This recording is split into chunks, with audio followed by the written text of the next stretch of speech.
Wait. Oh, the pages are sticky. Single leg reaches.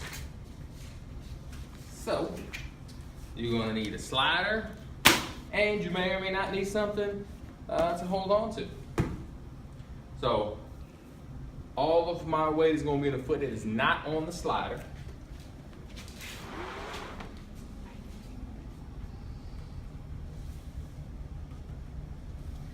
And then you're gonna hinge so that you end up basically looking at the floor. You wanna feel a big stretch in the back of that front leg. So don't try to stay tall. You're gonna fold at the waist. If you have any trouble with your balance, something like a foam roller or anything, just having something to reach forward with helps you to feel more stable. You wanna find that stretch, stand up tall. Find that stretch, stand up tall. And to increase the difficulty a little bit, take a light weight, and I mean like 5 pounds in the beginning, and probably not more than 10 total. Have it down here close to your knees, and you're gonna reach it forward. So that weight is gonna be low, so you're trying to get as long as you can. Don't reach up like that. So lengthen your body, boom, stand up as tall as you can be. So that's one of your tricep. Two is the 2-point row. They'll have you set up in a staggered stance. You can put your arm on the other arm, but you want to have your back as flat as you can be, and your torso as close to parallel to the floor as you can be. And you're gonna let that shoulder blade come forward, squeeze it back, don't twist your body, stay flat and tight, boom.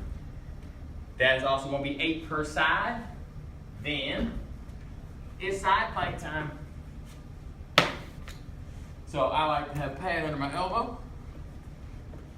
So elbow under the shoulder, knee under the knee, and then lift yourself up, keep everything stacked up and stacked up.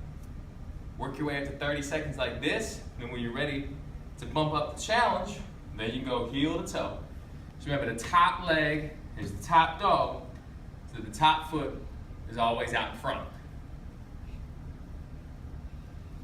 Boom. And your finisher is lateral box run and mountain climbers. If you have a short box, great. If you don't have a short box, it's really not that big of a deal. If you have a box, you're gonna straddle the box, and you'll step up, up, down, down. You're gonna be staying the same height.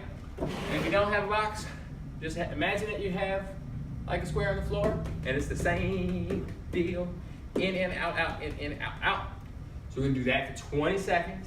Then 20 seconds to rest / transition, and get ready for your mountain climber. And think of it more of a brisk march than like a butt popping hop.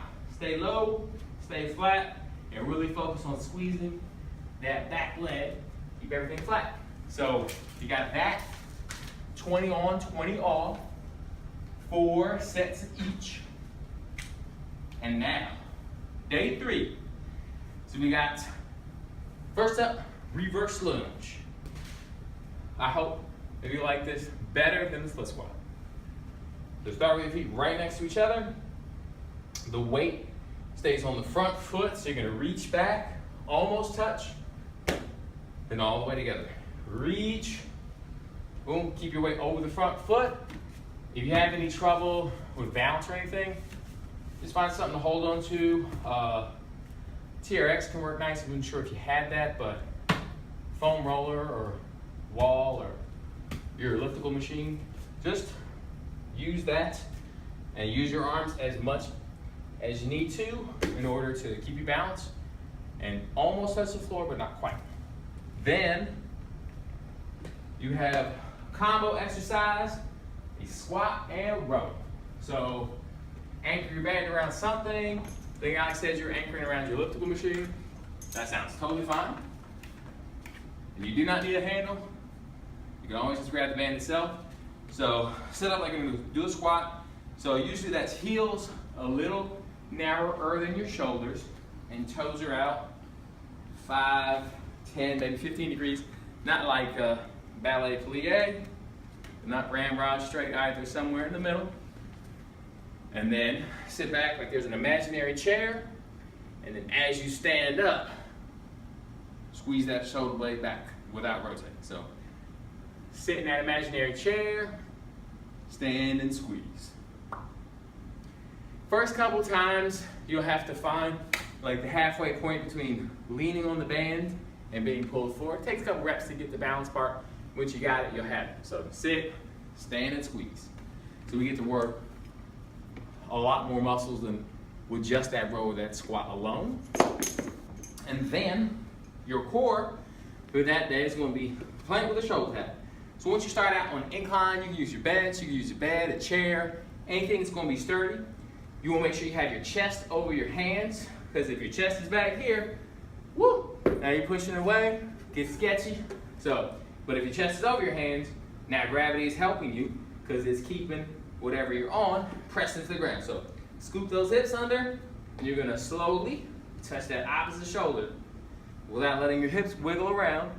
And the challenge is you go from 4 points of stability to 3. It becomes a lot more difficult for your hips and your core to maintain control.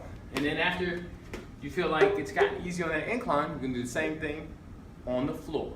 And your finisher for that day is going to be squats, holds, and speed squats. So for 20 seconds, you're going to squat as quickly as you can.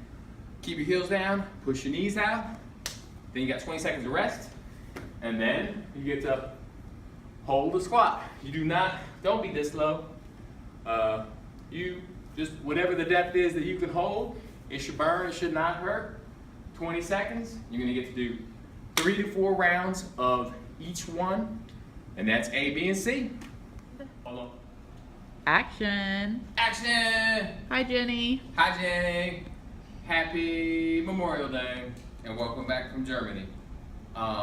Boom, so we got the 3-day split. We'll change things up a little bit. So each day we'll have 3 strength exercises and then a short finisher. It'll still be doable in the same time budget. Just the opportunity to work things a little more frequently and keep you from getting bored without giving you too much stuff to remember at the same time. So first day is going to be they'll all be triceps. So they'll all be 3 exercises.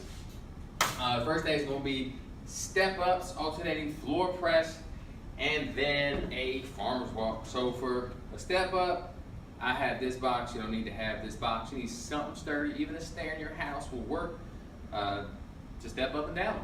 So for the step-up, the most important thing to remember is it is a single leg exercise, and your belly button determines if you're doing this right.